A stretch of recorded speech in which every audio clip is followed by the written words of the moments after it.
ఇప్పుడు మొదలు పెట్టాలి. మా మాట అన్నాడు అక్కడ, క్షిప్రం మద్వస్య అని చెప్పేసి స్పష్టంగా కథా కురుత రాక్షస్య సర్వాహ క్షిప్రం సమేత్యచ అన్నాడు. ఇక్కడ ఒక్క మాట చెప్తాను వినండి. సమేత్యచ అంటే ఏంటంటే, మీరు ఒంటరిగా చేస్తే కుదరదు, సామూహిక పారాయణాలు చేయాలి. ఒక్కళ్ళు చేస్తే పారాయణం మా ఇంట్లో మేము చేసుకుంటున్నాం, మా ఇంట్లో మేము పాలలో చంద్రుని చూసుకుంటున్నాం అంటారు. మీ ఇంట్లో మీరు చూసుకుంటే మీకు ఎవరికి వస్తున్నామా? మీ ఇంట్లో ఏముందా యంత్రబలం? దేవాలయానికి వచ్చి చేయాలి కదా. అట్లనే ఇక్కడ కూడా ఏమన్నాడంటే, కలియుగంలోనేమో దేవాలయాలకు వచ్చి సామూహిక పారాయణాలు చేయాలి. అంటే దేనికోసం చేయాలి? ఏం ఆశించి? మంచి ఆశించి. కానీ త్రేతాయుగంలో మంచి ఎక్కడ అన్ని చోట్ల ఉంది. త్రేతాయుగంలో ఐకమత్యం దేనికి ఉండాలి? కలియుగంలోనే మంచి కోసం ఐకమత్యంతో చేస్తే తప్ప మార్గం లేదు, దిక్కు లేదు మనకి. కానీ త్రేతాయుగంలో మంచి ఎక్కడ ఉంది, అన్ని చోట్ల ఉంది. కానీ అవకాశం లేనిది చెడు. దానికోసం ఎవరైతే ప్రయత్నిస్తారో వాళ్ళకి ఐకమత్యం కావాలి.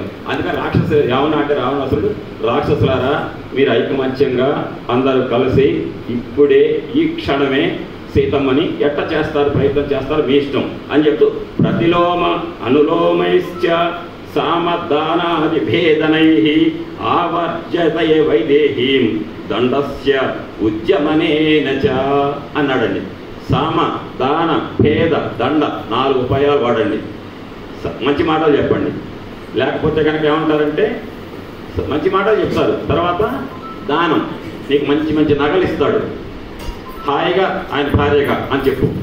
భేదం, నువ్వు కనుక మంచిగా ఆయనకు భార్య కాకపోతే రామచంద్రమూర్తి కూడా మిగలడు, గుర్తుపెట్టుకో అని ఆ భయం పెట్టు.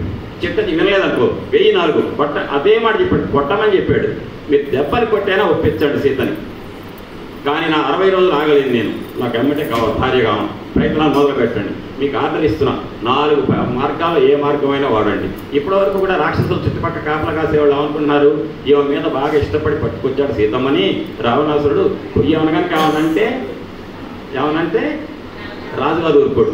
ఇప్పుడు రాజుగారు ఏమన్నాడు, పట్టండి అవసరమైతే అన్నాడు. కాబట్టి వీళ్ళందరికీ లైసెన్స్ వచ్చిందిగా, ఇష్టం వచ్చినట్టు మొదలు పెడతారు. ఇక ఇప్పటి వరకు రాక్షసులు ఊరికి కాపలా కాసు, అమ్మ ఎందుకమ్మా, అమ్మ నువ్వు పట్టపురాణిగా అమ్మ, రావణాసురుడు భార్యగా అమ్మ అని బతిమలాడుతున్నారు. ఇప్పుడు ఏదైనా వాడచ్చు, ఏ విధానమైన.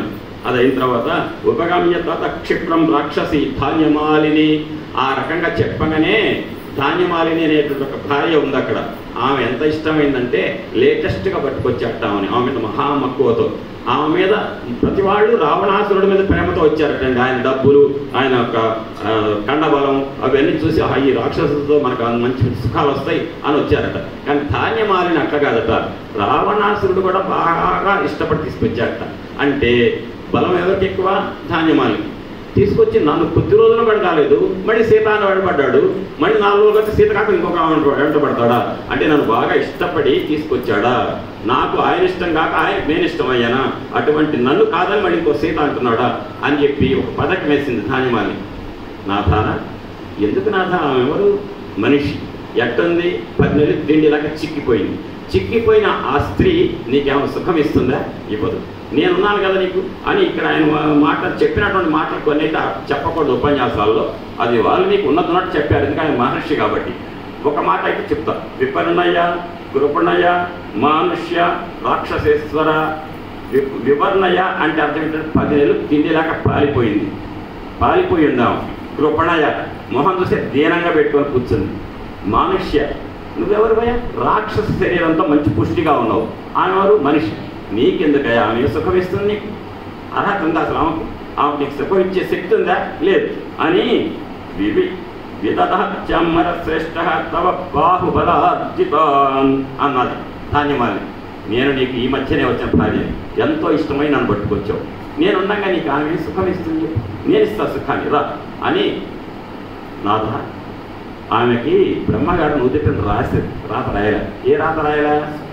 నీలాంటి బలిష్ఠుడు, లోకాన్ని ఏలేటువంటి మొత్తం సంపన్నుడు, నీ దగ్గర ఉన్న ఐశ్వర్యం, నీ దగ్గర ఉన్న శరీర బలం ఎవరి దగ్గర లేదు కదా.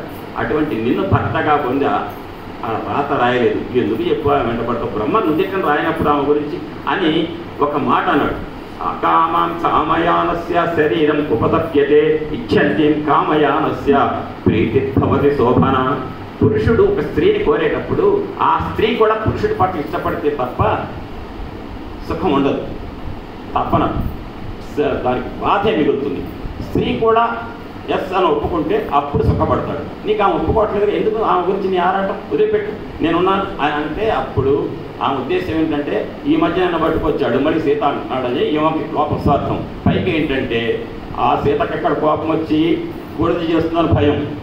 కాబట్టి అర్థం పెట్టుకొని వీడు రావణాసురుడు బిక్కం అంటే బింకం అంటారే, నేను ఊరుకోను, నేను మామూలుని కాదు, మామూలుడు కాదు, ఏమి చేయడు అంటాడు అనమాట. లేస్తే మనిషిని కాదంటాడు. లేస్తేగా ముందు ఆ లేస్తే మనిషిని కాదనేటువంటి నానుడు ఏదైతే ఉందో సమాజంలో ఆ రకంగా మాట్లాడి వెళ్ళిపోతున్నాడు.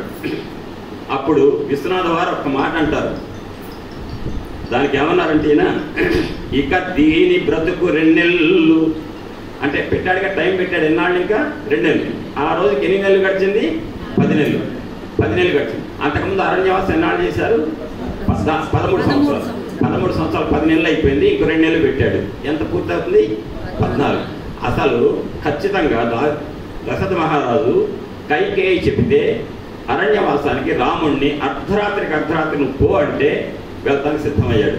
కానీ ఒక్కరోజు ఉండు రామా అని అడిగాడు. ఒక్కరోజు ఉండు నువ్వు చాలు, నేను బుద్ధి తక్కువయ్యి కైకేయి నీ చిన్న తల్లి కోరితే ఏదో అన్నాను, నా మాట విను, నువ్వు అరణ్యవాసం మానుకో, ఎందుకంటే నువ్వు లేని నేను బ్రతకలేదు అన్నాడు. నాన్నగారు మీరు ఇచ్చిన ఆజ్ఞ నేను తప్పకూడదు. ఒక్కరోజు ఇంకా నాన్న అన్నాడు. నిమిషం కూడా ఉండను అన్నాడు. ఎందుకో తెలుసా అండి రహస్యం తెలుసా? ఆ రోజు నుంచి 14 సంవత్సరాలు కాగానే రావణాసురుడు ఆయువు మూడుతుంది. అవ్వాలంటే 14 సంవత్సరాల్లో అరణ్యవాసం పూర్తయింది అనుకోండి, ఇంకేం చంపుతాడు రావణాసురుడిని? ఆ 14 సంవత్సరాల లోపలనే చంపాలి. అంత తప్పించుకున్నాక రావణాసురుడికి చావులేదు. అందుకని అంత కాలిక్యులేటెడ్గా ఆమె కైకేయి అడిగింది, రామచంద్రమూర్తిని అడవులకు పంపించండి అని. 14 సంవత్సరాలు కరెక్ట్గా. మనం ఏమనుకుంటాం, దుర్మార్గపు కైకి అని తిడతాం. ఆ కైకేయి ఎంత గొప్ప తల్లి అంటే ఆమె రామకార్యాన్ని నిర్వర్తించడం కోసం అవతరించిన మహాసాధ్వి ఆ తల్లి. ఇంకొక రహస్యం మీకు చెప్తున్నాను. రామచంద్రమూర్తికి విద్య నేర్పింది ఎవరండి? బాణాలు వేసే విద్య. గురువు గారి పేరేంటి? రామచంద్రమూర్తి.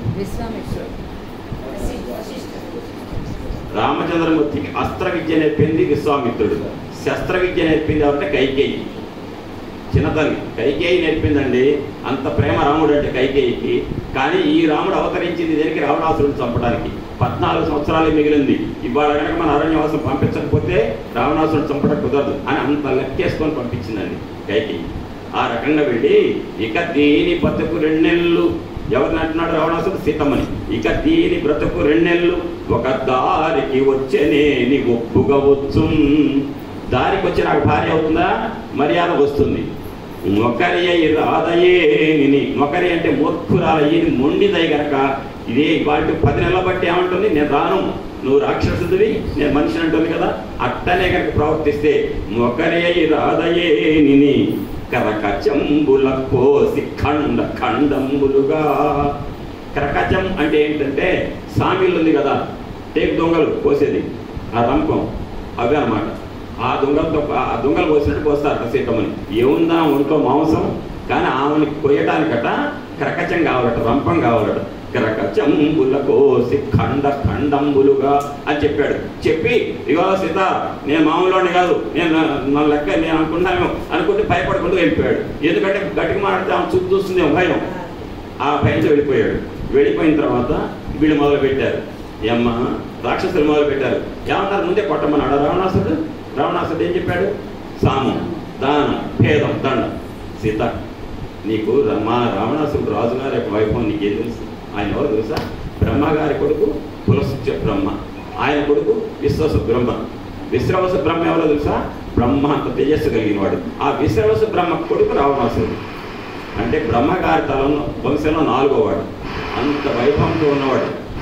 అటువంటి రావణాసురుడిని ఆయన సంపద నీకేం తెలుసు? నువ్వు వెంటనే అన్నంత పని చేస్తాడు మా రావణాసురుడు, మామూలు వాడు కదా. 2 నెలల్లో పోసేస్తాడు రంపంతో అయిపోతుంది. హాయి ఒప్పుకో, పెళ్ళం అయిపోయాను హాయిగా అని చెప్పారు. చెప్తున్నారు.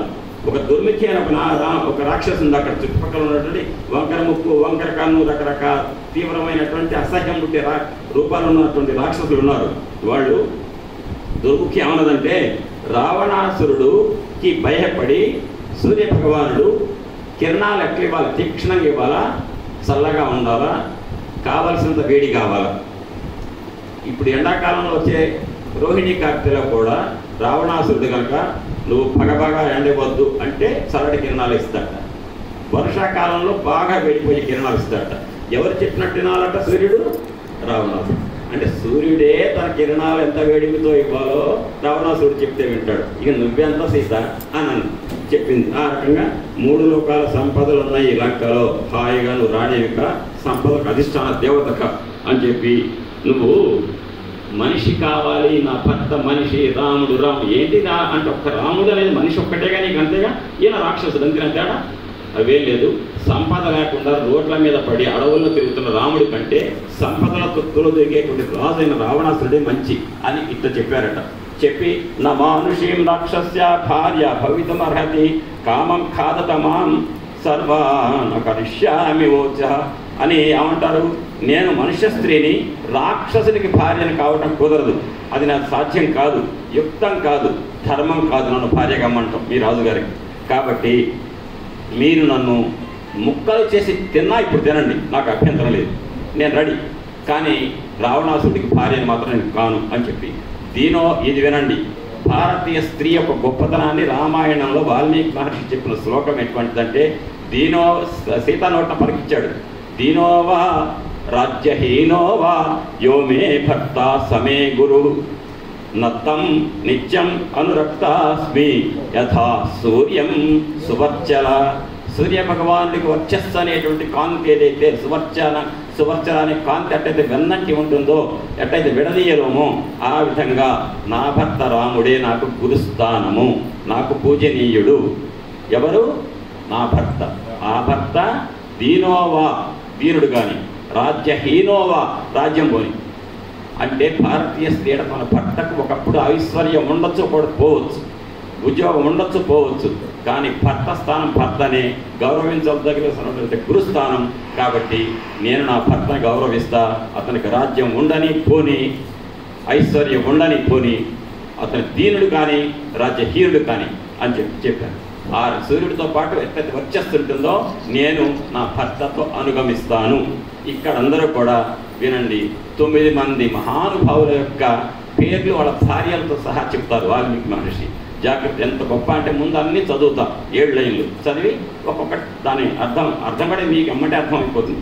యథా శచి మహాభాగ చక్రం సముపతిష్టతి అరుంధతి వశిష్టంచ రోహిణి శశినం యథా లోపాముద్ర యథాగస్యం సుకన్యా శవనం యథా సావిత్రి సత్యవంతం చ కపిలం శ్రీమతి యథా సౌదాసం మదయంతీవా కేసిని సగరం యథా నైషధం దమయంతీవ భైమి పతిమనువ్రత తథాహం ఇక్ష్వాకువరం రామం పతిమనువ్రత.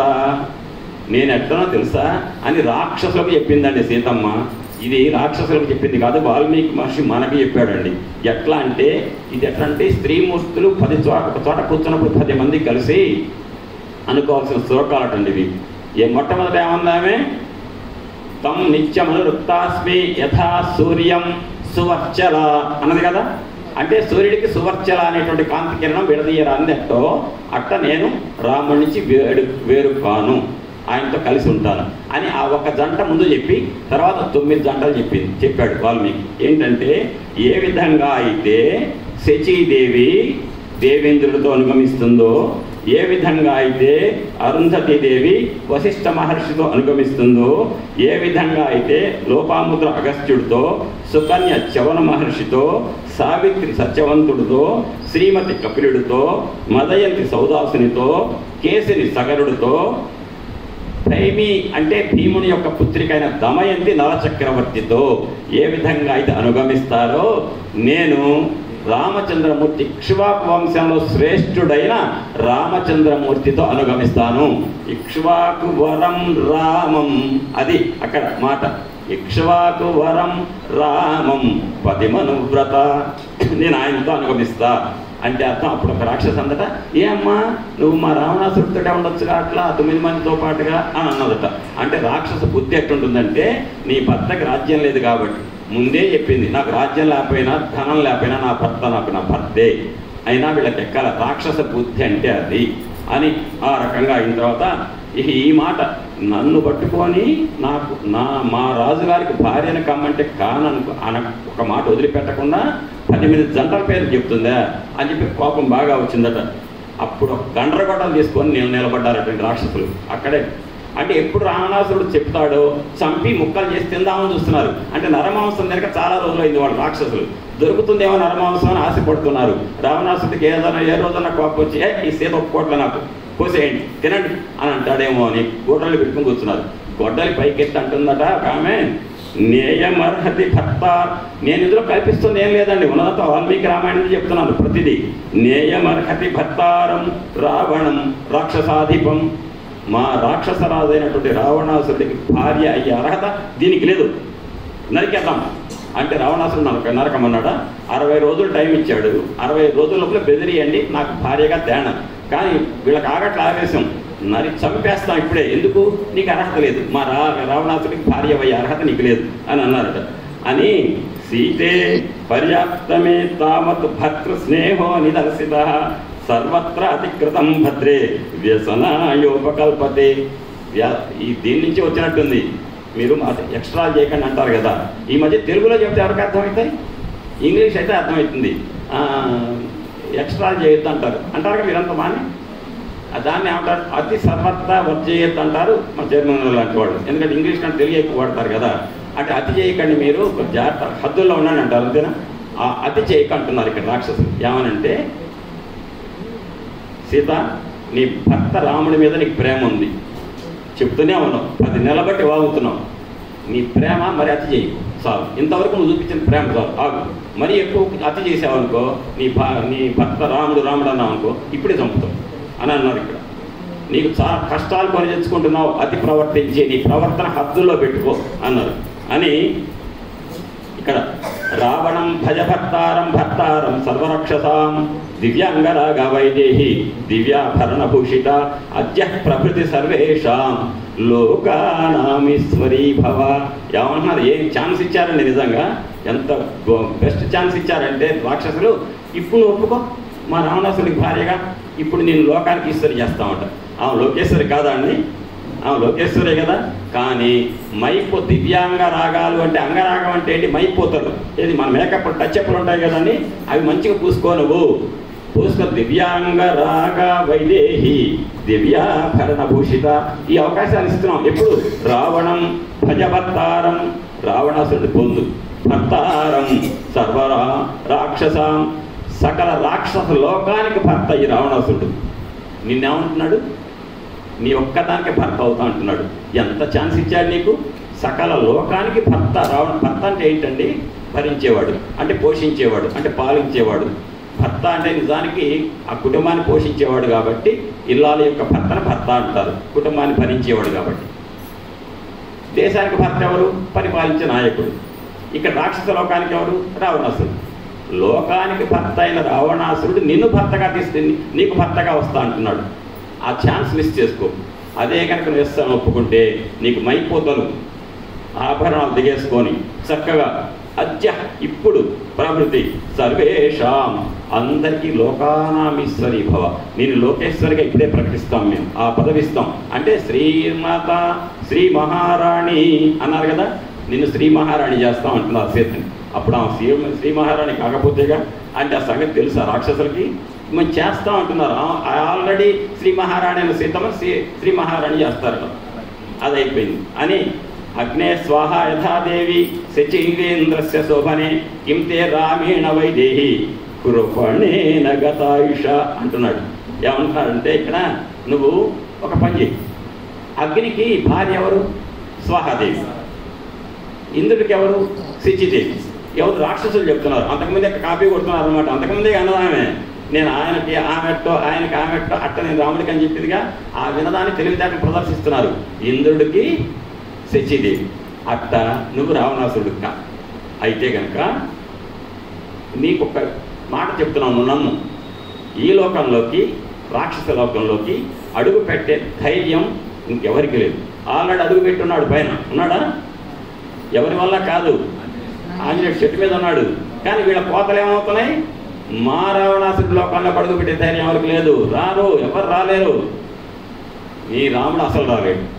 మానవుడు మా రాక్షసుల యొక్క ఆకారం చూస్తేనే భయపడతాడు రాముడు. అట్లాంటి రాముడు అసలు బ్రతికున్నాడా? ఆయువు మూడింది. అట్లెక్కడ కృపేణ గతాయుష, గతాయుష అంటే ఆయుష్ పోయింది అంటే ఎప్పుడో పోయాడు, రాముడు లేడు అని చెప్పి బెదిరిస్తున్నారు. అప్పుడు అనీతాసి సముద్రస్య పారం అనై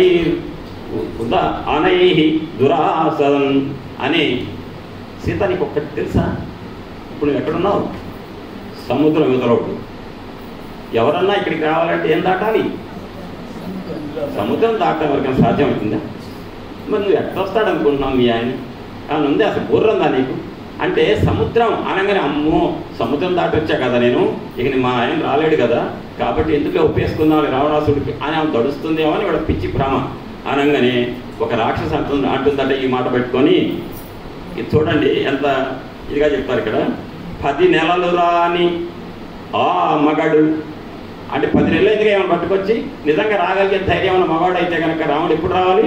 10 నెలల్లోనే రావాలి. ఇవాటి 10 నెలలు దాటింది. పద్యం ఎందుకు రాశారు విశ్వనాథ వారు? ఇవాళ కరెక్ట్ 10 నెలలు అయింది కాబట్టి. 10 నెలలు రాని ఆ మగడు ఇదిగో 2 నెలలలోన ఏదెంచును. 2 నెలల్లో వచ్చేస్తాడమ్మా. వ్యంగ్యం అనమాట. అంటే ఆమెని వ్యంగ్యంగా ఏడిపించడం, మానసికంగా హింస పెట్టడం సీతమ్మని. ఒక రాక్షస అంటుంది 10 నెలలు రాని ఆ మగడు అదిగో 2 నెలలలోన ఏదెంచును అని. అది కదో చూడండి ఆ సముద్రంలో కనపడుతుంది. తానది ఓడ మీద వచ్చాడు కదలడు తెరచాప మీకు కనుపడలేదా? అది వస్తుంది ఓడ. ఆ ఓడ అంటే విమానం వచ్చినట్టు వస్తుంది. ఆ ఓడ నీళ్ళలో ఓడ కాస్త టైం పడుతుంది కదా. అంత దూరాన సముద్రంలో ఓడ కనపడుతుందా? తెరచాప కనిపిస్తుందా? కదులుతుందా? అందులో ఉన్నాడమ్మా ఈ మొగుడు అని. అంటే అర్థం ఏంటంటే ఇంకా కుమిలిపోవాలి సీతమ్మ. ఆ కుమిలిపోయేట్టు చేయాలంటే ఏ పద్యం రాయాలో విశ్వనాథ వారికి తెలుసు. రాక్షసుల భావాన్ని స్వభావాన్ని బట్టి రాశారు అని. 10 నెలలు రాని ఆ మగుడు 2 నెలలో తెంచును అదిగో ఆ తెరచాప ఓడ మీద తెరచాప కనపడలేదా అని అనగానే ఏమంటుందని ఊరుకుంది. అప్పుడు ఇంకొక ప్రకాశ అనే ఒక రాక్షసట సీత. అసలు పుట్టటమే ఒక పదం అనకూడదు, నోరు జారబోయాను. నువ్వు పుట్టటమే ఎంతమందికి దరిద్రాన్ని తెచ్చిపెట్టిందో తెలుసా? వరుసగా చెప్తా చూడండి లిస్ట్ అని చెప్పి విశ్వనాథ సత్యనారాయణ గారు. నీ వల్ల ప్రతి వాళ్ళు ఇబ్బంది. నేను కన్న వాళ్ళు ఇబ్బంది పడ్డారు, నేను మెట్టిన వాళ్ళు ఇబ్బంది పడ్డారు. ప్రతి వాళ్ళు నీ వల్ల ఇబ్బంది తప్ప నీ వల్ల ఆనందపడ్డ వాళ్ళు ఎవరు లేరు అని చెప్పేసి అని అంటున్నారు. శివ మహాకార్ముక ఛేద ఎవ్వాడని కన్న తండ్రికి నీ దుఃఖంబు తొలుత. పుట్టలేదు, కనలేదు జనక మహారాజు. భూమిలో దొరికింది, పెంచాడు కదా. అంటే ఎవరు బిడ్డ? జనకుడు బిడ్డే కదండి. జనక మహారాజు జానకే కదండి ఆమె. కానీ వినండి ఎంత గొప్ప పద్యం వినండి. మీరు ఎంత జాగ్రత్తగా దృష్టి పెడితే అంత ఆస్వాదించవచ్చు. జనక మహర్షికి నువ్వు కూతురుగా దొరికావు, పెంచాడు. నువ్వు దొరికిన దగ్గర నుంచి ఆయనకు దరిద్రం ఏంటంటే ప్రతిరోజు ఆయన కుమిలిపోయాడు. ఎందుకు కుమిలిపోయాట? మరట ఈ సందర్భంలో ఒక మాట చెప్తా. రామచంద్రమూర్తి 12 సంవత్సరాల 6 నెలల వయసు అప్పుడు విశ్వామిత్రుడితో కలిసి వచ్చాడు. వచ్చి రాక్షస సంహారం చేశాడు, యజ్ఞాన్ని సంరక్షించాడు. అక్కడికి పోయి గౌతమ మహర్షి భార్య అహల్యని సంస్కరించాడు. గౌతమ భార్య పాలిటి కామధేను వితడు కాతల కౌశికు పాలి కల్పవృక్షము సీతాదేవి పాలిటి చింతామణీతడు ఈతడు దాసుల పాలి ఇహపర దైవము రామచంద్రుడితడు రఘువీరుడు అని అన్నమాచార్య కీర్తన ఉందిగా. అహల్యని సంస్కరించగానే ఎక్కడికి వెళ్ళాడు? మిథిలా నగరానికి. అక్కడికి వెళ్ళి గురువుగారు ఏం చెప్పారు? విశ్వామిత్రుడు బాణం ఎక్కువ పెట్టమన్నాడు. ఎక్కువ పెట్టాడు. ఎక్కువ పెట్టగానే ఏమైంది? శివధానం సిరిగిపోయింది. రామ నువ్వు ఎక్కువ పెట్టి ఒక చేతితో ఇట్లా లాగి తాడు ఇంకో చేతితో ఇట్లా పట్టుకుని ఎరిగిందయ్యా. మా సీత 4 సంవత్సరాల వయసులో ఆ పిల్ల ఒక వేలుతో ఇట్లా నెట్టిందట. అట్లా నెట్టంగానే ధనుసు కలిగిందట. శివధనుసుని ఒక్క వేలుతో నెట్టిందిరా ఈ సీత. ఈ సీతకు మామూలు వాడు భర్తగా పనికిరాడు. ఈ అమ్మాయికి స్వయంవరం పెట్టి దారుఢ్యం బాగా ఉండి శివధనుస్సుని ఒక వేలుతో నెట్టినటువంటి నా కూతురికి సరిపడ భర్తను పొందాలంటే నేను స్వయంవరణం ప్రకటించి చాలా కష్టపడాలి అని దిగులు పట్టిందట. ఎవరికి? మరి మొదటి లైన్ కరెక్టే కదండి. అంటే నిన్ను కన్న తండ్రి కాకపోయినా పెంచిన తండ్రి అయినా సరే నువ్వు పెరుగుతూ ఉంటే నీ గురించి మొత్తం నీకు భర్త దొరికే వరకు దిగులు పడుతూనే ఉన్నాడు మీ నాన్న. తండ్రికి ఇబ్బంది పెట్టినట్టే కదండి. తర్వాతట శివ మహాకారుక క్షేత్ర వీడంచు భార్గవరామునకు దుఃఖంబునైనా. ఒకసారి 12.5 సంవత్సరాల వయసులో వెళ్ళి శివధామ శక్తి పెట్టాడు రాముడు. వెంటనే ఎవరికి వచ్చిందట ఇబ్బంది? భార్గవరాముడట. ఓ వీడు శివధామ తిరగొట్టాడా, ఇంకా విష్ణుధానస్ ఒక్కడే మిగిలింది, ఇది పెట్టాలి పోటీ అని చెప్పి విష్ణుధానస్ ఇచ్చాడు. ఎక్కువ పెట్టి రామ అంటే ఎక్కువ పెట్టాడు. అంటే శివధానస్సు విష్ణుధానస్సు రెండు ఎక్కువ పెట్టినవాడు రాముడు. సీతా కళ్యాణం కాగానే అయోధ్యకి వెళ్తుంటే దారిలో ఉన్నాడు పరశురాముడు. విష్ణుధానస్సు ఎక్కువ పెట్టు అంటే ఎక్కువ పెట్టాడు. అంటే రామచంద్రమూర్తి శివధానస్సు విష్ణుధానస్సు రెండు ఎక్కువ పెట్టినవాడు. అంటే రాముడు ఎవరు? ఎవరు? శివాయ విష్ణు రూపాయ. శివుడు విష్ణువు రెండింటికి సంబంధించిన పరబ్రహ్మం. అంటే శివధానస్సు ఎక్కువ పెట్టంగానే వెంటనే టెన్షన్ ఎవరికి వచ్చిందట? భార్గవరాముడికి. అంటే పుట్టే కన్న తండ్రి నాకు పెంచిన తండ్రికి ఏమో సరిపడా మగుడు వస్తాడో లేదో అని ఆయన టెన్షన్ పడ్డాడు. నువ్వు శివధానస్సు ఎక్కువ పెట్టంగానేమో భార్గవరాముడు టెన్షన్ పడ్డాడు. సరే అయితే అయింది. తర్వాత నేను ఏదో ఇచ్చి పెళ్లి చేశాడు, అయిపోయింది. మీ నాన్న వదిలించుకున్నాడు. ఎవరు తీసుకున్నారు కోడలుగా? భర్తగా ఎవరు పొందారు? ఆ రాముడికి భార్య అయ్యావు. ఆయన మంచిగా వండించావా? ఆయనకి ఏదో వాళ్ళ నాన్న పోరా నాయన అరణ్యానికి అన్నాడు. వెళ్తా నాన్నగారు అన్నాడు. నువ్వు రా సీత అన్నాడా? అనలేదుగా. అన్నాడని మరి ఎవరు పంపిస్తే వచ్చింది? దాన్ని ఏమంటారంటే తగ మహాటవి సంకతాళివి మరి తాళి కట్టిన వాని దుఃఖంబు. మరియు సంకతాళి అంటే పిల్లల డెలివరీ అయితే మన ఇంట్లో అత్తగారింటికి పంపించేటప్పుడు పుట్టిన మనవరాలు మనవడికి ఏం చేస్తారు? ఏం కడతారు? ఒక మూట కట్టి పంపిస్తారు. ఏం మూట అది? చెక్కిలాల మూట కట్టి పంపిస్తారా సంకతాళి అని? అని మన ప్రాంతంలో లేదా ఏంటి? మదర్లో అయితే ఉంది. దాన్ని సంకతాళి అంటారు. అంటే సంకకి పుట్టినటువంటి మనవడు మనవరాలకి చెక్కిలాల మూట కట్టి ఆ మనవడు మనవరాలు భుజానికి కట్టి పంపిస్తారు. ఒక వేడుక. ఆ రకంగా నువ్వు ఒకదానికి దొరికావు. ఆయన అరణ్యానికి పొమ్మంటే నువ్వు సంకతాళిలాగా ఆయన పడి నువ్వు అడవికి వచ్చావు. నువ్వు రాకపోతే నిన్ను రావణాసుడు ఎత్తుకుపోడు. ఇప్పుడు ఎవరు టెన్షన్ పడుతున్నారు? భర్త రాములు. అంటే పెంచిన తండ్రిని పెట్టావు, పరశురాముడిని పెట్టావు, నీ భర్తని పెట్టావు. ఇక ఇప్పుడు ఎవరు పెడుతోంది? ఇప్పుడు ఎవరు పెడుతుంది బాధ? రోజు వచ్చి సీత నాకు భర్త అవుతుంది, నాకు భార్య అవుతావా అని టెన్షన్ పెడుతుందిగా 10 నెలలు బట్టి. నీవు అన్న తలముల్కలై వలపైన రాక్షస రాజునకు దుఃఖంబు పెచ్చు. ఇప్పుడు మా రాక్షస రాజుని ఇబ్బంది పెడుతున్నావు. పోనీ ఆ నలుగురిని పక్కన పెట్టు. ఇక నువ్వు నెక్స్ట్ రాబోయే భవిష్యత్తులో ఎవరిని ఇబ్బంది పెట్టబోతున్నావు? ఎవరిని? మేమేం చూస్తున్నామంటే నువ్వు మొండిదానివి, నువ్వు ఒప్పుకోవు.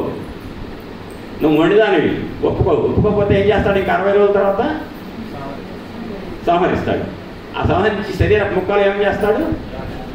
తినాలి. తినడానికి నీ ఒంట్లో ఇప్పటికే మాంసం లేదు, గుజ్జు. ఎండాకాలంలో వచ్చే మామిడికాయ రసాల ముక్కలు తీసుకొచ్చి పప్పులో వేస్తే ఉన్నదానికి రసాలు అయిపోతే మనకి ముక్కలు కాయలు దొరకవు అనుకో, డిసెంబర్లో వండుకుందాం అనుకోని అప్పట్లో ఏం చేసేవాళ్ళు? మామిడి ముక్కల్ని ఏం చేసేవాళ్ళు? వినండి. ఇంకా మా మాట చెప్పగనేలా రేపు ఒరుగు తినిపించదవు. అంటే మేము చేసే పని ఏంటి? నీ ఒంట రసం అంతా మాంసం అంతా పోతే మేము తినేది తింటాం, ఒరుగులు తింటామే. ఇక నీ శరీరాన్ని ముక్కలు కోసుకుంటే ఒరుగు తినిపించదవు మమ్ము పరమ దుఃఖమయ విచిత్ర లోకేశ్వరి. అంటే ఈ పద్యం దాదాపు మీరే చెప్పారు, నేను చెప్పింది ఏం లేదు. ఒరుగు అనే పదం కూడా మీరే చెప్పేశారు.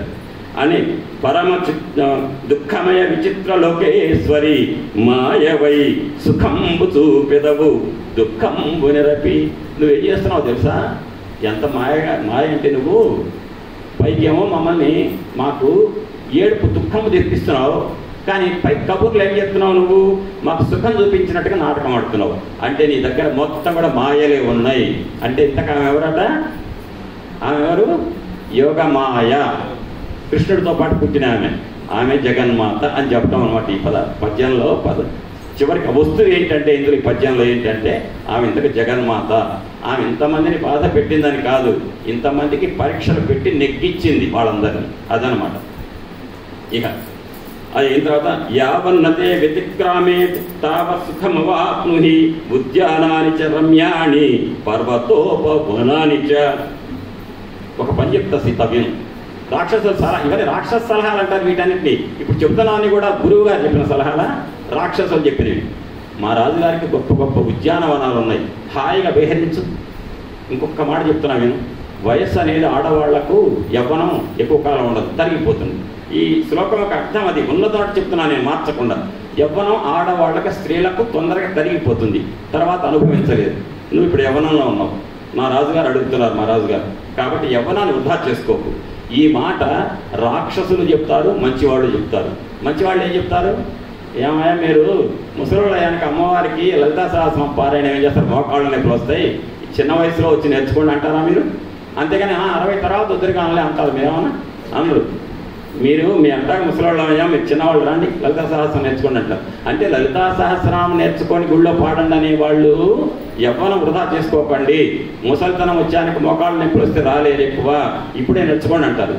ఈ రాక్షసులు కూడా యవ్వనం వృధా చేసుకోకండి, యవ్వనం కనుక తరిగిపోతే సుఖం అనుభవించలేవు, కాబట్టి ఇప్పుడే అనుభవించు. అది అంటే అర్థం ఏంటంటే ఇక్కడ 2 రకాల వాళ్ళు, మంచి మార్గంలో ఉన్నవాళ్ళు, చెడు మార్గంలో ఉన్నవాళ్ళు కూడా యవ్వనం గురించి లెక్చర్స్ ఇస్తారని చెప్పడం వాళ్ళు మనిషి.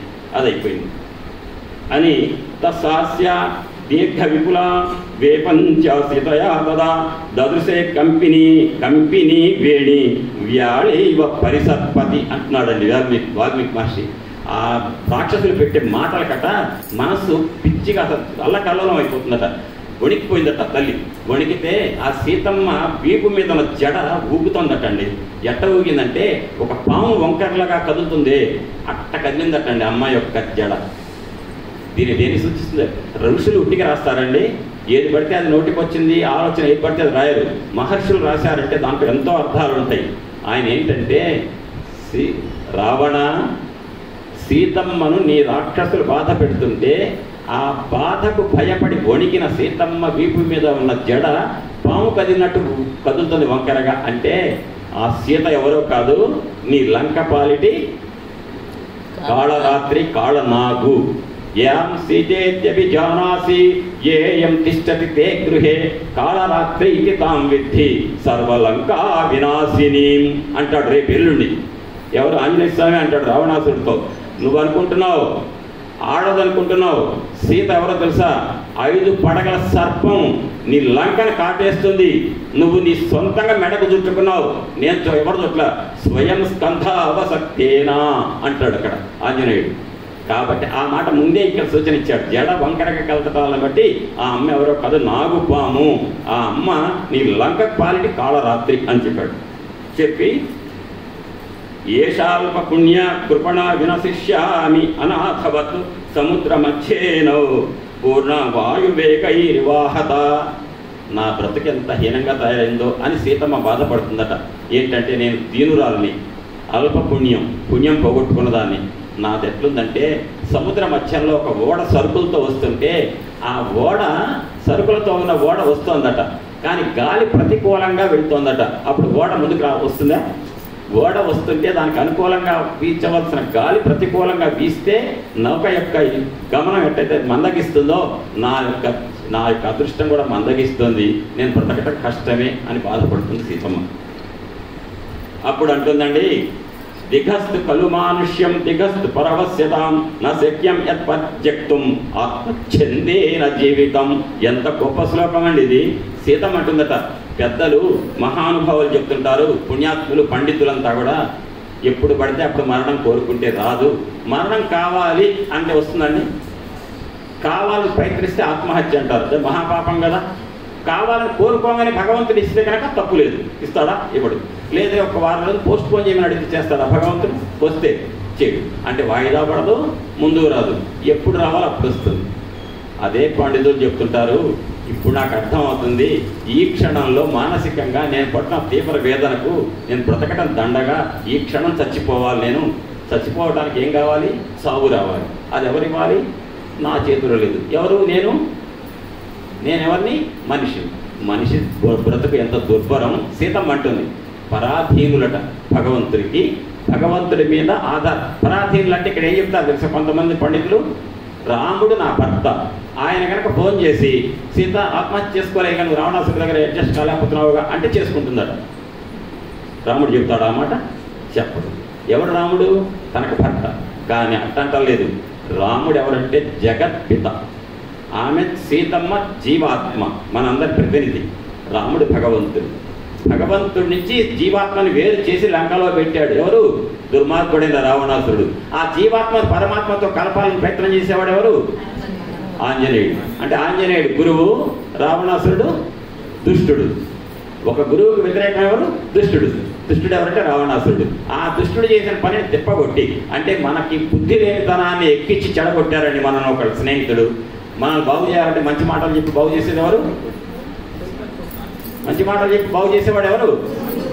మంచి మాటలు ఒక్క మాట ఒక అక్షరం చెప్పిన గురువేనటండి.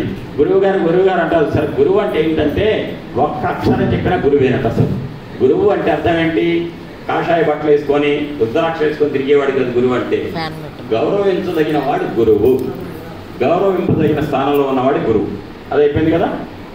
అని పరాధీనులు అంటే పరా అంటే అమ్మవారి పేరు ఒకటి చెప్పండి. మీ అందరికీ క్విజ్ లాగా పెడితే తప్ప మీకు మన చైర్మన్ గారు అన్నారు రోజుకు 3 చీరలను పెట్టి డ్రా తీస్తానంటే, అది భోజనాలు పెడితే మాత్రం వస్తారు, హాల్ నిండుతుంది. భోజనాలు పెట్టాలి ఉపన్యాసాలకు, లేకపోతే 3 చీరలు పెట్టి డ్రా పెట్టాలి. ఇప్పుడు ఇది పాయింట్ వింటున్నాను, జాగ్రత్తగా చెప్పండి. నాకు పరాధీనులట. మనిషి యొక్క జీవితం పరాధీనత్వం అట.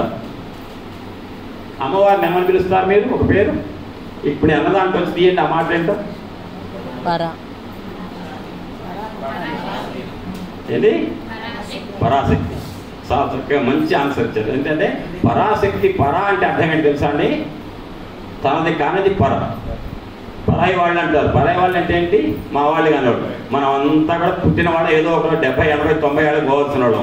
అసలు పోనివాడు ఎవరు? పరాదేవత. ఆ పరాదేవతకి శక్తి ఎవరు? భార్య పరాశక్తి. అది పరా అంటే అర్థం ఏంటంటే పుట్టుక చావు లేని వాళ్ళు పర. అటువంటి పరాదేవత అయినటువంటి సీతమ్మ తనే అనుకుంటుంది పరాదేవతకు తన అధీనురాలట. అంటే రాముడికి అధీనురాలు. ఎంత దుర్భరం! కావాలంటే ప్రాణం పోవటంలా, చావు రావట్లే అని బాధపడుతున్నాను. అని అశ్మసార ఇదం నూనం అతమాప్య జరామరం హృదయం మమ ఏనేదం నా దుఃఖేన అవశీర్యతే. నా గుండె ఇనుము. నా గుండె మామూలు మెత్తడిది కాదు, ఇనుము. ఇంత దుర్మార్గపు చేష్టలు రాక్షసులు చుట్టూ చేస్తుంటే నా గుండె పగలట్లే. పగలని వస్తువుది, పగిలే వస్తువు గాజు, పగలంది అది ఇనుము. అంటే ఒక గ్లాస్ ఇచ్చారనుకోండి, జాగ్రత్త పట్టుకోండి, క్రాక్ వస్తుంది ప్రయాణంలో అంటారు. అది ఎనపోసిస్తే జాగ్రత్త పడమంటారా? అన్నారు. అంటే నా గుండె గాజు లాంటిది కాదు, ఇనుము లాంటిది. కాబట్టి నా గుండె పగలట్లా. ఎందుకు నా గుండె పగిలిపోక అంటుంది. ఆ పగలన్నా పగలట్ల, నాది ఇనుము లాంటి గుండె అని బాధపడుతుంది. చరణేనాపి సవ్యేనా నస్పృశేయం నిశాచరం రావణం కిం పునరహం కామయేయం విగర్హితం అని ఇక్కడ విశ్వనాథ వారు చెప్పారు. కొన్ని పద్యాలు చెప్తాను, 1, 2. ఏమంటుందంటే, అమ్మ నా ఎడమ కాలు బొటని వేలుతో కాదు, ఎడమ కాలు చిటికెన్ వేలుతో కూడా ముట్టుకోలేను రావణాసురుడిని. అర్థమైందండి? ఎడమ కాలు చిటికెన వేలుతో కూడా నేను ముట్టుకోను రావణాసురుడిని. అట్లాంటి నేను పూర్తి చేయండి, సమాధానం పూర్తి చేయండి. ఎడమ కాలి చిటికెన వేలుతో కూడా ముట్టుకోను రావణాసురుణ్ణి. అట్లాంటి నేను పెళ్లి చేసుకుంటాను రావణాసురుణ్ణి అంటే మీరే చెప్తున్నారు సగం ఉపన్యాసం. అట్లాంటి నేను రావణాసురుని పెళ్లి చేసుకుంటానా? ఏ బుద్ధిహీనంగా మాట్లాడుతున్నారో రాక్షసులు ఎదిరిస్తుందా అమ్మ. ఇవన్నీ అట్లా ఎదిరిస్తుందంటే వృత్తశౌండీర్య గర్వితం. నిన్న చెప్పాక ఉవాచ ఆత్మహితం వాక్యం వృత్తశౌండీర్య గర్వితం. సీతమ్మ ఒక పతివ్రత మహిమ, ఒక స్త్రీమూర్తి యొక్క పతివ్రత మహిమ ఎంత గొప్పదంటే ఎవరైనా శాసించగలుగుతుంది. సూర్యభగవానుడు గమనాన్ని అడ్డుపెట్టింది ఒక పతివ్రత, తెలుసుగా మీకు? ఏమండి? అంటే సూర్యగమనాన్ని ఆపించి తన భర్త కోసం. అంటే స్త్రీమూర్తి శక్తి ఇంత అంత కాదు, లోకాన్ని తలకిందులు చేయగలుగుతుంది స్త్రీమూర్తి. ఆ రకంగా నేను ఎడమ కాలు చిటికెన వేలతో కూడా తాకను రావణాసురుని. అటువంటి నేను రావణాసురుని పెళ్లి చేసుకోను అని సీతమ్మ చెప్తుందండి. ఇక్కడ ఒక మాట, ఇక్కడ ఒక ఇక్కడ గుర్తు చేయాలి. గుర్తు చేయకపోతే మాత్రం నేను 7వ రోజు ఉపన్యాసం చెప్తాను. ఖ్యాత ప్రాజ్ఞ కృతజ్ఞశ్చ స అనుకోస్కృశ్చ రాఘవ సద్వృత్తో నిరనుక్రోశ శంకే మద్భాగ్య సంక్షయాత్. రాముడికి ఈ లక్షణాలు ఉన్నాయట. ఎవరు చెప్తున్నారు? సీతమ్మ చెప్తుంది. కానీ నాకు అనుమానంగా ఉంది, ఇన్ని లక్షణాలు ఉన్న రాముడు నన్ను కాపాడటానికి ఎందుకు రాకలేదు అంటుంది సీతమ్మ. ఎన్ని లక్షణాలు? ఖ్యాత, ఖ్యాత అంటే ఖ్యాతి, ప్రాజ్ఞ అంటే బుద్ధి, పాండిత్యం అంటే బుద్ధిశాలి, తర్వాత కృతజ్ఞశ్చ అంటే చేసిన సహాయాన్ని మర్చిపోకుండా ఉండే లక్షణం కృతజ్ఞత భావం. అనుక్రోశశ్చ జాలి, ఎదుటి వాళ్ళకి ఏదైనా కనుక పాపం లేకపోతే జాలి పట్టం. రాఘవ సద్వృత్తో, వృత్తం అంటే ఏంటి? ప్రవర్తన.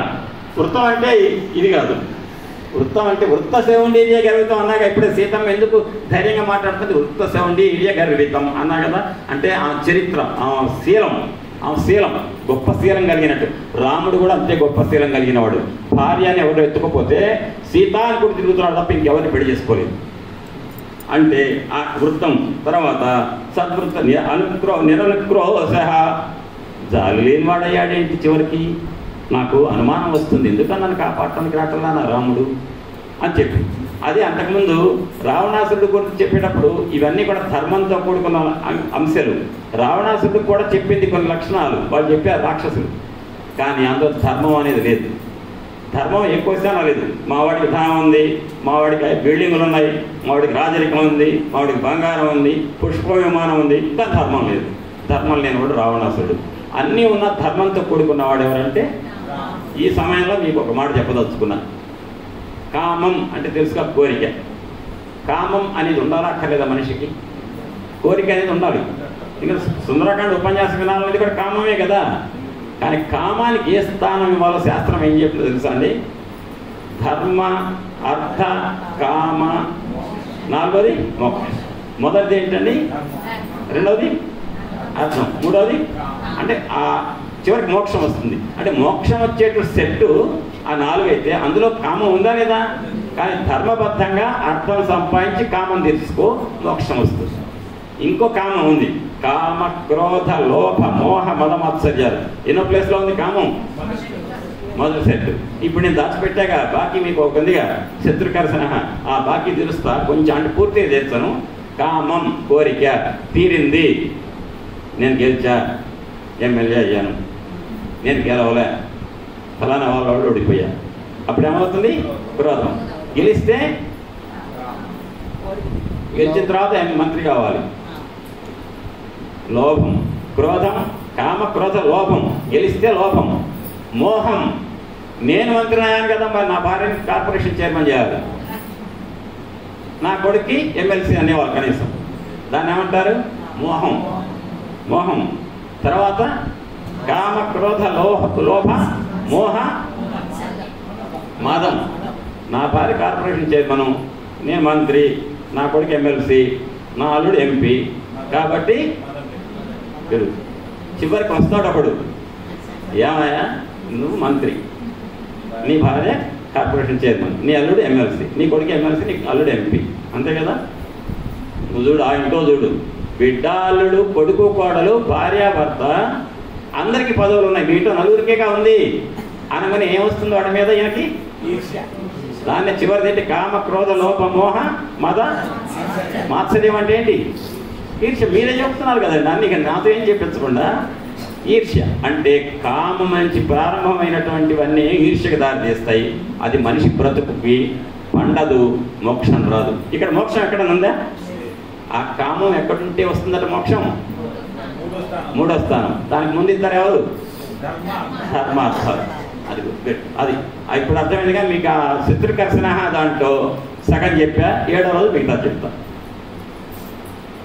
ఇప్పుడు ఈ రకంగా ఆత్మ మొత్తం మీద రాక్షసులంతా బాగా హింస పెడుతున్నారు. నేను చచ్చిపోతాను, బ్రతకడం అనవసరం అనుకుంటుంది. అట్లుండగా హఠాత్తుగా ఏం జరిగిందంటే, అక్కడ పడుకున్న ఒక రాక్షసు కాపలాగా ఏమంటే, ఏజ్ బాగా పెరిగిపోయింది అనుకోండి, ముసలితనం వచ్చిందనుకోండి, కాపలాగా ఉన్నవాళ్ళు కాపలా చేయలేక ఏం చేస్తారు? నిద్రపోతారు. నిద్రపోయినటువంటి ఒక ఆమెలు ఇచ్చిందట. అప్పుడు రాక్షసులు అంటున్నారట అప్పుడే, సీతకి నేను చంపుతా, నీ గుండెకాయ తింటా నేను. ఇప్పుడు ఒప్పుకుంటే నా రావణాసుడికి భార్యగా ఒప్పుకో, లేదా నీ గుండెకాయ నేను తింటా అంటే ఇంకొక ఆమె వచ్చేట నీ ప్లీహన్ తింటా అంటుందట.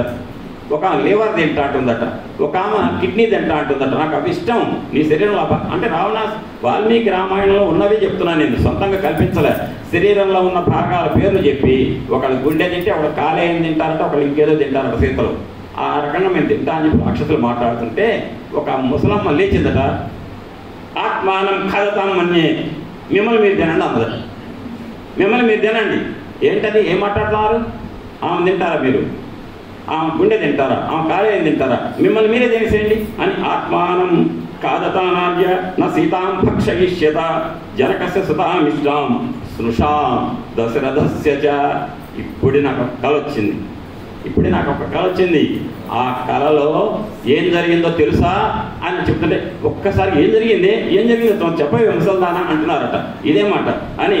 ఏమి దుస్వప్న మర్దయించనే, అయ్యయ్యో జానకిని చంపబోకుడు చంపుడంత కావలయునేమి, నన్ను మీ కంఠములకు కోరి ఉరిపోసి కొనడు, మీరు మీరా కనుల కట్టినట్లుండెగల దానవాడికి కను మంచి రోజులు లేవు. దానవాడికి మంచి రోజులు లేవు, అయిపోయింది ఇక, రాక్షసుల పని అయిపోయింది, నాకు వచ్చిన కాలం అది అని. అవని సుత తంపి వచ్చెడునట్టి కీడు 100 రెట్లకు చేసుకోవలెను. ఈ అవని సుత అంటే అవని అంటే ఎవరు? అవని సుత అంటే సీతమ్మను చంపితే వచ్చే పాపం 100 రెట్ల పాపం. ఇప్పుడు మనం చేసే పాపం ఎక్స్ అంటే 1, కానీ సీతమ్మని కానీ చంపితే పాపం ఎంత అవుతుంది? 100 అవుతుంది, 100 రెట్లు అవుతుంది. ఇప్పుడు ప్రస్తుతంలో 1 అనే పాపంతో అడ్జస్ట్ అవుదాం. అనవసరంగా సీత జోలికి పోకండి. ఆమె దశరథ మహారాజు కోడలు అన్నదండి. రాగానే మొదట చెప్పినప్పుడు కానీ ఏమన్నా కూడా దశరథ మహారాజు నే వాడుతున్నారు, రాముడి భార్య అంటారా, దశరథుడి కోడలు అంటున్నారు. హిందూ సాంప్రదాయంలో ఒక అమ్మాయిని అమ్మ నువ్వు ఎవరు బాబుతో అంటే నేను ఫలానా వాళ్ళ కోడలని చెప్పుకోవాలట, అంతేగాని మా ఆయన పేరు ఇదని చెప్పకూడదట. ఇక సీతమే చెప్పింది కాసేపాకి హనుమంతుడికి, అది హిందూ ధర్మం. ఆ మాటని నీకు వచ్చిన కళ ఏంటో చెప్పవే, మాకు తొందరగా మాకు ఆరాటంగా ఉంది అని అంటే కళ మొదలుపెట్టింది. గజదంతం మయీ దివ్యాం శిబికాం అంతరిక్షకాం, ఏనుగుదంతం దంతాలతో చేయబడ్డటువంటి ఒక పల్లకి 1000 హంసలు గుంజుతున్నాయి. ఆ 1000 హంసలు గుంజుతున్నటువంటి ఆ పల్లకి మీద రాముడు లక్ష్మణుడితో కలిసి ప్రయాణం చేస్తున్నట్టుగా కళ వచ్చింది నాకు. ఎప్పుడు వచ్చింది కళ? తెల్లవారి టైంలో. ఆ టైంలో కళ వచ్చింది అనగానే సీతమ్మ ఎలర్ట్ అయింది. ఎందుకు తెలుసా? చెప్పండి ఎవరన్నా. సీతమ్మ ఎలర్ట్ అయింది. ఎవరి బిడ్డ? జనక మహారాజు బిడ్డ. అంటే మీరందరూ ఎలర్ట్గా ఉంటున్నారు లేదా అని ప్రశ్నలు అడుగుతున్నా. నేను చెప్పుకోవచ్చు, నాకే 5 నిమిషాలు మిగులుతుంది. ఏంటంటే సీతమ్మ జనక మహర్షి బిడ్డ. జనక మహర్షి కర్మిష్టి, ఆయనకి తెలవని శాస్త్రం లేదు. ఆయన దగ్గర పెరిగినటువంటి ఆ బిడ్డకి కూడా ఎంతమంది శాస్త్రం తెలుస్తుందిగా. స్వప్న శాస్త్రం, సాముద్రికా శాస్త్రం, ఈ శాస్త్రాలని బాగా తెలిసిన సీతమ్మ. స్వప్న నాకు వచ్చిందని ఆ త్రిజట అనే ముసలమ్మ అనగానే ఏమొచ్చిందో చూద్దాం, ఒక నాకు అనుకూలంగా ఏమైనా వచ్చిందేమో అని రెడీగా కూర్చుంది. అనగానే ఇక మొదలుపెట్టింది అని. స్వప్నేచ జమయా దృష్ట సీతా శుక్లాంబరావృత, సీతాదేవి ఈ అమ్మ తెల్లటి వస్త్రాలు ధరించింది అనగానే అమ్మ మంచి కళే వచ్చింది, నాకు అనుకూలంగానే వచ్చిందని అంటే ఆనందపడిపోతుంది సీతమ్మ. ఈ రాక్షసుకి ఏం తెలుసు వాళ్ళు చెప్తాం, ఇంకా చెప్పవే అంటున్నారు. అనగానే రామేణ సంగతా సీత భాస్కరేణ ప్రభాయత, సూర్య భగవానుడికి కాంతి ఎటువంటిదో ఈ సీతమ్మ రాముడికి అటువంటిదటే. విడదీయటం సాధ్యం కాదని ఎవరికి, మన రావణాసురుడు ఏం చేయలేడట అని చెప్తోంది త్రిజట. ఎవరి గురించి చెప్తోంది? సీతమ్మ గురించి చెప్తూ ఎవరిని తిడుతోంది? చెప్పామె ఎవరు? త్రిజట. ఆమె ఎవరి కింద పనిచేస్తుంది అంటే రాక్షసుడైన రావణాసురుడు, రాక్షసుడైనటువంటి ఒక ముఖ్యమంత్రి ప్రధానమంత్రి దగ్గర కూడా గలవెత్తి నిజం మాట్లాడగలిగే వాడు ఉన్నారంటే ఈ రోజుల్లో లేదు. కానీ అటువంటి రాక్షసుడి దగ్గర మాట్లాడుతోంది అని. రాఘవశ్చ మయా దృష్ట చతుర్దంతం మహాగజం, 4 దంతాలతో కూడుకున్నటువంటి ఏనుగును మీద ఎక్కున్నాడు రామచంద్రమూర్తి. ఆరుడు శీల సంకాల సంచ సహలక్ష్మణ తతస్థౌన సహోలౌ దీప్యమానౌ స్వతేజసౌ. అంటే లక్ష్మణ సహితుడైన రాముడు 4 దంతాలున్న ఏనుగు మీద ఎక్కున్నాడు. వాళ్ళ సొంత తేజస్సుతో ప్రకాశిస్తున్నారు. వాళ్ళకి ఏ సూర్యుడు చంద్రుడు అక్కర్లేదట ప్రకాశం. వాళ్ళ శరీరం నుంచే ఈ లోకాన్ని ప్రకాశింపజేసే ప్రకాశం వస్తుందట. శుక్రమాల్యాంబర ధరౌ జానకీ పరి ఉపస్థితౌ తతస్తస్యాగ్రే ఆకాశస్తస్య దంతినః. వీళ్ళు తెల్లటి పూలదండ వేసుకుందట సీతమ్మ. తెల్లటి పూలదండ వేసుకోవటం అంటే శుభ సూచకం, నల్లటి పూలు కనుక వేస్తే అశుభం. భద్ర పరిగృహీతస్య జానకి స్కంధమాశ్రిత భద్రంకా సముత్పత్య తస కమలలోచన. ఒక్కసారి గట ఆ తెల్లటి పాల సముద్రంలో తెల్లటి పర్వతం మీద సీతమ్మ కూర్చుంటే లక్ష్మణ సహితుడైన రాముడు ఏనుగు మీద వెళ్ళి ఒక్కసారిగా చేతితోటి సీతమ్మని తీసుకుని ఒళ్ళో పెట్టుకున్నట్ట. అంటే సీతమ్మ రాముడితో కలవబోతుంది. చంద్ర సూర్యౌ మయా దృష్ట పాణిన అంటే కళ్ళలో ఇది వస్తే ఏంటో చెప్తున్నా మీరు. చంద్ర సూర్యౌ మయా దృష్ట పాణిన పరిమార్జ్యతి తతస్థాభ్యాం కుమారాభ్యాం అస్థితోత్తమ. ఆ రకంగా సీతమ్మని పరిగ్రహించి ఏనుగు మీద కూర్చోబెట్టుకున్న తర్వాత రామచంద్రుడు ఏనుగు ఐరావతాన్ని నడుపుతుంటే సీతమ్మట చేత్తో సూర్యచంద్రుడు స్పృశిస్తుందట. మీకు ఏమైనా గుర్తొచ్చిందా? చేత్తో ఇట్లా స్పృశించడం అంటే పాతకాలంలో లాంతర్లు ఉండేవి. లాంతర్ గ్లాస్ ఏమయ్యేది? మసి పట్టేది. మసి పడితే మన తల్లులు ఏం చేసేవాళ్ళు? సాయంత్రం 5 ఏ పని పెట్టుకునేవాళ్ళు? అన్నం తిన్న తర్వాత వంట చేస్తే వాసన రాకూడదు కదా, మసి వాసన. 5 ఏం చేస్తారు? ముగ్గుతోటి లాంతర్ గ్లాసు లోపల పెట్టి చెయ్యి కోసుకోకుండా పాత గుడ్డ ఒకటి పెట్టి తుడిచి గ్లాసు రెడీ చేసి 6 గంటల దీపం వెలిగించేవాళ్ళు లాంతర్, పెట్రోమాక్స్ రేట్లు రాకముందు. అంతేనా? ఆ రకంగా ఎవరైతే తుడుస్తారో ఆ తుడిచినామెవరు? మన ఇంట్లో లాంతర్ గ్లాస్ తుడిచినామెవరు? తల్లి. పిల్లలు చేయి కట్టిస్తుందండి, లాంతర్ గ్లాస్ కోసుకుంటుందని తల్లి. ఏ తల్లి కూడా పెట్టినదిగా. ఇప్పుడు ఎవరేమో ఈ సూర్యచంద్రుడు తుడిచినామెవరు? మనందరి తల్లి జగన్మాత. అంటే జగన్మాత ఏం చేసిందంటే సూర్యచంద్రులు ఎవరు? లాంతర్ గ్లాసు లాంటి లాంతర్ ఏం చేసింది? చీకట్లో వెలిగించింది. సూర్యచంద్రులు ఏం చేస్తారు అంటే వెలిగించేటువంటి లాంతర్ గ్లాసు లాంటి సూర్యచంద్రుని తుడుస్తుందట సీతమ్మ. ఆ రకంగా ఎవరికైనా కలలో కనుకొస్తే శాస్త్రం ఏం చెప్తుందంటే ఆదిత్య మండలం వాతు చంద్రమండలమేవా స్వప్నే గృహ్ణాతి హస్తాభ్యాం రాజ్యం సంప్రాప్నయాన్మహ. రాజ్య పదవి వస్తుందటండి అది కనుక కళ్ళకు వస్తే. కానీ ఇక్కడ ఒకటి ఉంది, కళలు 3 రకాలు ఉంటాయి. ఒకటి ఏంటంటే నాకు రాజపదవి రావాలి, నాకు సూర్యచంద్ర కళ్ళకు రావాలి అని పగలలో అనుకుంటే రాత్రికి వస్తుంది కళ్ళలో. అట్టొస్తే కాదట. తర్వాత అనారోగ్యంతో ఉన్న వాళ్ళ కళలు వస్తాయట. అనారోగ్యంతో కళ్ళు వస్తాయట. నాకు ఇంతకు సూర్యచంద్రుని ముట్టుకున్నట్టు కళ్ళు వచ్చిందంటే సూర్యచంద్రుడు అంటే భయం ముట్టి పగలలో భయపడ్డావేమో అందుకని కళ్ళలోకి వచ్చి ఉండొచ్చు. అది కాదు, యాదృచ్ఛికంగా ఏ ఆలోచన లేకుండా ఆరోగ్యం బాగుండి అనుకోకుండా ఏ సందర్భం లేకుండా కళ్ళలోకి వస్తే అవి ఫలిస్తాయి. అది ఆ రకంగా సీతమ్మ సూర్యచంద్రుని తుడిచింది.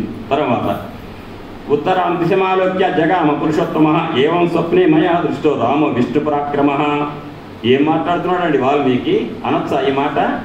రాముడట విష్ణు పరాక్రముడట. అంటే విష్ణు పరాక్రమం అంటే విష్ణువుతో సమానమైన పరాక్రమం కలవాడైనటువంటి రాముడు సీతమ్మని ఆ ఏనుగు మీద ఎక్కించుకొని ఉత్తర దిక్కున ప్రయాణం అవుతున్నట్ట.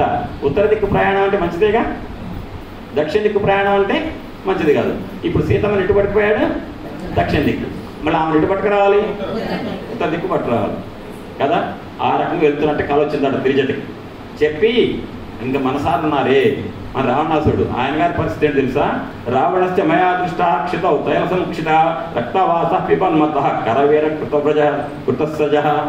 మన సారికి మన రావణాసుడు గారి కట్ట మంచి ఎర్రటి బట్టలు కట్టారట, చుట్టూ ఒంటి నిండా కట్టి ఒంటి నిండా నూనె పూసారట, మెళ్ళలో గన్నేరు దండ వేశారట. ఇక్కడ కరవీర సృజ అంటే అదే, కరవీర కృతసజ అంటే అదే. గన్నేరు దండ ఎవరు చేస్తారు? ఆషాఢ మాసంలో బోనాలు చూపిస్తాం కదా, చేస్తారుగా.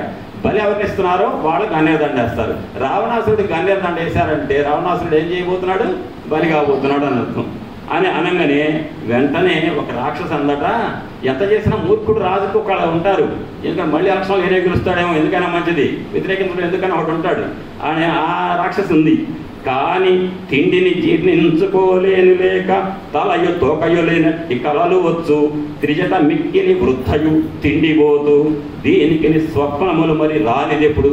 తిండిపోద్ది ముసల్ది, తిండి ఎక్కువై కళ్ళు వస్తున్నాయి అని అందటండి. విశ్వనాథ్ వారు రాసిన పద్యం. అంటే ఎందుకు? మహారాజు గారు రావణాసురుడు అప్పుడు రాజపదవి ఏం పోదు, 4 రోజులు ఉంటే ఆయన నన్ను మంత్రిగా తీసుకుంటాడు కాబట్టి సపోర్ట్ చేసినట్టు కనీసం న్యూస్ వెళ్తే కనీసం రావణాసురుడు సపోర్ట్ ఉంటుందని ఈమె సపోర్ట్ చేసుకొస్తుంది. ఏమనంటే తిండిపోతు త్రిజటకి బాగా తిండి ఎక్కువ కళ్ళు వస్తున్నాయి, ఏమీ లేదు. రావణాసురుడికి వ్యతిరేకంగా చెప్పంగానే వెంటనే స్పందించిందని చెప్పి సరే అమ్మా తిండిపోతున్నాయిలే విను, ఇంకా కళ పూర్తి కాలే అని చెప్పి కళ చెప్తుంది త్రిజట. ఏం చెప్తుంది? చతుర్దంతం గజం దివ్యం ఆశ్రయ తత్ర విభీషణ చతుర్భి సచివై సార్థ వైహాయ సంస్థిత. మన రాజుగా రావణాసుడు తమ్ముడు విభీషణుడు అన్నాడే, ఆయన తెల్లటి ఏనుగు ఎక్కాడు, తెల్ల బట్టలే కట్టుకున్నాడు, తెల్లటి పూలదండే వేసుకున్నాడు, ఆయన ఉత్తరం వైపు వెళ్తున్నాడట. అప్పటికి రావణాసురుడి నుంచి విడిపోవాలా విభీషణుడు. ఇంకా యుద్ధం ప్రారంభానికి ముందు సుందరకాండ అయిన తర్వాత విభీషణుడు వస్తాడు వేరుపడి. అది ఎప్పుడో కూడా చెప్తా 7వ రోజు అని. మా విభీషణుడు వారున్నారే మన రాజుగారి తమ్ముడు, ఆయన తెల్ల బట్టలే వేసుకున్నాడు, తెల్లదండ వేసుకున్నాడు, తెల్ల ఎనుగు ఎక్కాడు, ఉత్తరమే వెళ్తున్నాడు అని చెప్పి. కానీ ఒక్కటి ఉందే తెలుసా అంటుంది త్రిజట. ఏ చిప్పువే తొందరగా చెప్పవే ఆ రకం అంటే ఏం లేదు. లంకా దృష్ట మయ స్వప్నే రావణే నాభిరక్షిత. మన రావణాసుడి చేతిలో బాగా కాపాడబడుతున్నటువంటి లంకా నగరం ఏదైతే ఉందో దాని పరిస్థితి ఏం కాబోతుందో తెలుసా? దగ్ధ రామస్య దూతేన. ఒక రామదూతతే కాల్చబడుతుంది, తగలబెట్టబడుతుందట. దగ్ధ రామస్య దూతేన వానరేణ తరస్విన. ఒక వానరుడు ఎవరో రామదూతగా వస్తాటే వాడు లంకని తగలబెడతాట రామదూత. అది వచ్చిందే నా కల్లో ఉందట. ఎవరింటున్నారు ఇదంతా? పైన నేను వచ్చినట్టు దీని కల్లోకి వచ్చిందంటే తెలవదనకాల నిజమే. అంటే సీతమ్మకు రామచంద్రమూర్తి తరఫున వానరుడు ఒకడు వస్తాడనమాట, రావచ్చు అన్నమాట. అంటే ఈ కళని నమ్మొచ్చో నమ్మకూడదు. ఇప్పుడు ఎవరండి ఒక మాట చిన్న ప్రశ్న అడుగుతాం మిమ్మల్ని. రిజల్ట్స్ వచ్చినాయి, 10th క్లాస్ ఇంటర్మీడియట్ రిజల్ట్స్ వచ్చినాయి, స్టేట్ ఫస్ట్ ర్యాంక్ వచ్చిందని చెప్పారు అనుకోండి. నాకు స్టేట్ ఫస్ట్ వచ్చింది గ్యారంటీ వచ్చిందా అని అంటారా? నిజంగా చూడు, కరెక్ట్ ఒక్కసారి చూడు అంటారు. రాలేదంటే రాకపోవచ్చు, దాన్ని ఏమన్నా అంటే రాకపోవటం మీద నమ్మకం ఎక్కువ మన వాళ్ళకి. వచ్చిందంటే మాత్రం నమ్మకం ఉండదు. ఎందుకు?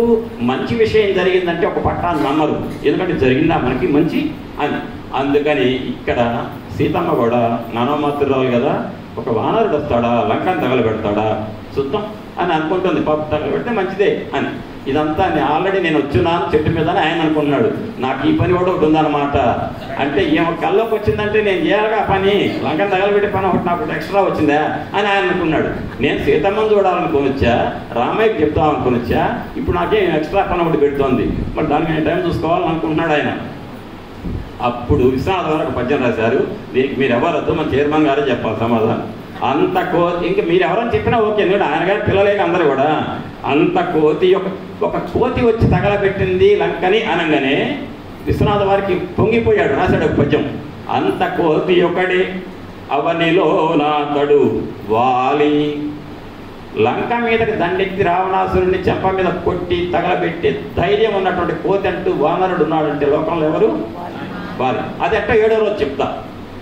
చరణాగ్రమున నీ భుజాదర్పమడచిన ధూర్జటి విలులీల త్రుంచి వైచే అని ఒక పెద్ద శీర్షపద్యం రాస్తారు భాస్కరుడు.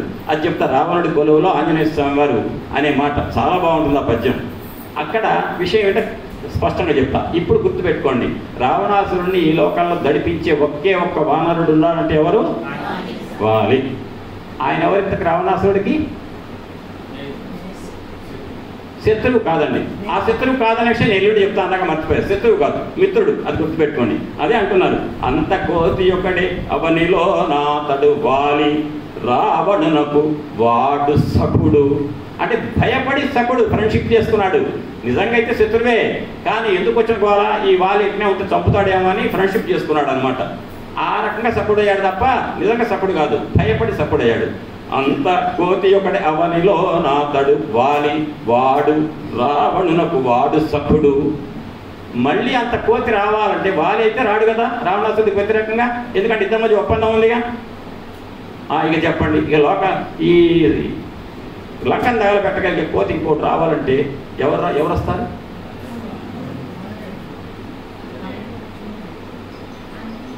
నేను చెప్తా, అవునా కదా మీరు చెప్పండి.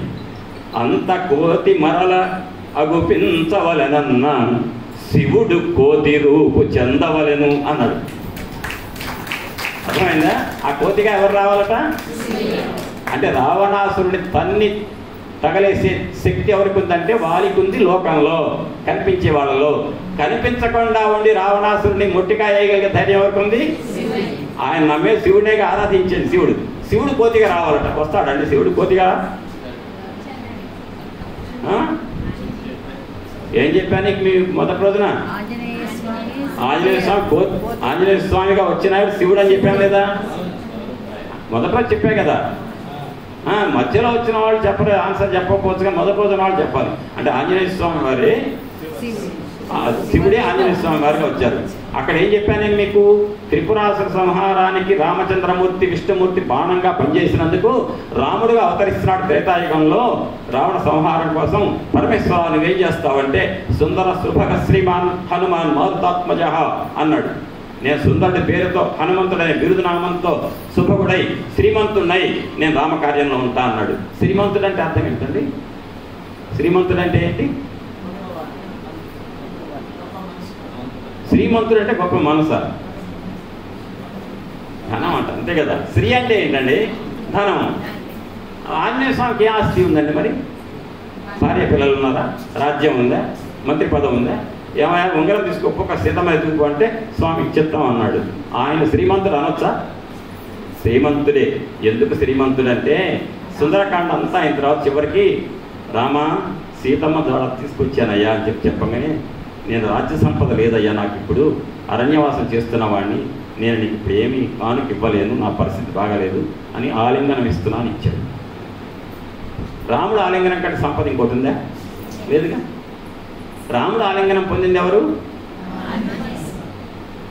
అసలు రాముడు ఆలింగనం పొందింది ఎవరు? భార్య సీతమ్మ. ఆ తర్వాత నెక్స్ట్ స్టేజ్ ఎవరు?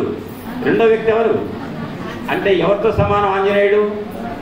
సీతమ్మతో సమానం. సీతమ్మ ఎవరు? జగన్మాత. ఎవరామె? లక్ష్మీదేవి. మరి ఆమె లక్ష్మీదేవి, అంత లక్ష్మీదేవి స్థానం ఇచ్చారు ఆంజనేయుడికి. కాబట్టి ఆంజనేయుడు శ్రీమానా కదా? ఇది మ్యాథమెటికల్ ఎవాల్యుయేషన్ అంటే ఇట్లుంటుంది అనమాట. అంటే సింపుల్గా శ్రీమాన్ శ్రీమాన్ లక్ష్మీవాన్ అనగానే వాల్మీకి రాశాడు నేను చెప్పానంటే కాదు. ఎందుకు శ్రీమాన్? ఎందుకు శ్రీమాన్? అదే అంత కోతి మరల అగొపించవలెనన్న శివుడు కోతి రూపు చెందవలెను, చెందాడు. ఆ శివుడే వచ్చి పైన కూర్చున్నాడు బొమ్మ మీద. అదైపోయింది. అప్పుడు అంటుందట ఈ త్రిజట, ఏమే ఎందుకే మీ గోలంతా ఇన్ని రోజులు ఇబ్బంది పడతారు, నోటికి వచ్చినట్టు మాట్లాడారు, ఆమెను గండ్రగొడ్డలు తీసి నరుకుతానన్నారు, గుండెకాయ తింటా అంటారు, ఏదో ప్లేహన్ తింటా అంటున్నారు, లివర్ తింటా అంటున్నారు, ప్యాంక్రియాస్ తింటా అంటున్నారు. ఎందుకు ఈ అన్ని మాటలు? రాబోయే రోజుల్లో జరగబోయేది ఏంటి తెలుసా? రాముడు వచ్చి రావణాసురుడితో సహా రాక్షసులను చంపుతాడు సైన్యాన్ని. అప్పుడు మనం అంటాం మనకు దిక్కు లేని వాళ్ళమే కదా. అప్పుడు ఎవరి చేతిలోకి వస్తుంది అధికారం? రాముడి చేతిలో. అప్పుడు రాముడు ఎవరు చెప్తే వింటాడు? సీతమ్మ చెప్తే వినాల్సిందే. రాముడు ఆయన సొంతంగా ఆయన ఏం చేయడు. సీతమ్మ అనే శక్తి లేకపోతే రాముడు చేయలేదు. శక్తి లేని నాడు సాగదు లోకమ్ము, శక్తి వలన జగము కదులుచుండు, సర్వశక్తులిచ్చు శ్రీరామునకు శక్తి సీత కాదయం. ఏ ఇంట్లో అయినా సరే భార్యకున్న స్థానం భర్తకు ఉండదు. భర్త బయట తిరిగి వస్తాడు, సంపాదించుకొస్తాడు. ఇల్లు చక్క పెట్టేది ఎవరు? భార్య. కాబట్టి మనందరం ఎవరిని ఆశ్రయిస్తున్నాం? అమ్మవారిని ఆశ్రయిస్తున్నాం. ఆశ్రయిస్తే అమ్మవారు ఇంటి ఇల్లాలకు తగినటువంటి శక్తినిచ్చి ఆ ఇంటిని చక్కగా తీర్చిదిద్దేటువంటి శక్తిని ఇస్తుంది అమ్మవారు. అదన్నమాట. ఆ రకంగా మీరందరూ కూడా ఏదో పిచ్చి వేషాలు వేసి అమ్మని తిడుతున్నారు, రేపు మనందరినీ కాపాడబోయేది ఎవరు అని ఒక శ్లోకం చెప్తా, మీరు అనండి. ఇది ఎటువంటి శ్లోకం అంటే ప్రతిరోజు పారాయణ చేయాలి. ప్రణిపాత ప్రసన్నాహి మైథిలి జనకాత్మజ అలమేష పరిత్రాతుం రాక్షస్యో మహతో భయాత్. నేను ఒకసారి అంటున్నా వినండి, మీతో అనిపించా కదా. ప్రణిపాత ప్రసన్నాహి మైథిలి జనకాత్మజ అలమేష పరిత్రాతుం రాక్షస్యో మహతో భయాత్. అలం ఏష అంటే తెలుసా అండి? ఈ లోకంలో సర్వసమర్థురాలు ఈమె తప్ప ఎవరు లేరు. ఈమె తప్ప ఇంకొకరు లేరు. ఏమవుతో ఆమె అని అంటానికి లేదుగా. ఆమె లేదు, ఈమె ఒక్కటే సమర్థురాలు అని ఒక్క ఆమె ఎవరంటే సీత. మనల్ని దేని నుంచి కాపాడుతున్నట? మహతో భయాత్. ఎటువంటి భయం నుంచి? మహతో భయాత్. మహతో అంటే ఏంటి? పెద్ద భయం. పెద్ద భయం అంటే ఏంటి తెలుసా అండి? ఈ క్షణంలో టైం వేస్ట్ అని తప్ప చెప్పక ఉపన్యాసాలు పెడుతుంటే నాకు ఒక పక్క ఈ దంపతి ఈ ఉపన్యాసాలు ఏర్పాటు చేసి కుర్చీలు ఏర్పాటు చేస్తే నీకేం చెప్తున్నా? వాళ్ళ కుర్చీలు సరిపోకుండా కొత్త కుర్చీలు తేవడానికి ప్రయాసపడాలి వాళ్ళు. అట్లా వచ్చేట్టు చేయాలని చెప్తున్నా. బాధ్యత మీకుంది, కానీ ఆ బాధ్యత మాత్రం నిర్వర్తించట్ల. చెప్పేవాడికి నాకు మీ మొదట్లైన ఉన్నా చాలు, ఎవరు లేదా ఇద్దరు చాలు. ఆ సంపద అయితే వచ్చి కూర్చుంటారుగా, నాకు దండే సన్మానించడానికి చైర్మన్ గారు వస్తారు, ఆ పారాయణానికి ఆమెగారు వస్తారు. కాబట్టి ఇందరూ ఎంతమంది ఉన్నా ఒకటే గొప్ప సుందరకాండ. దీని విలువ మామూలు విలువ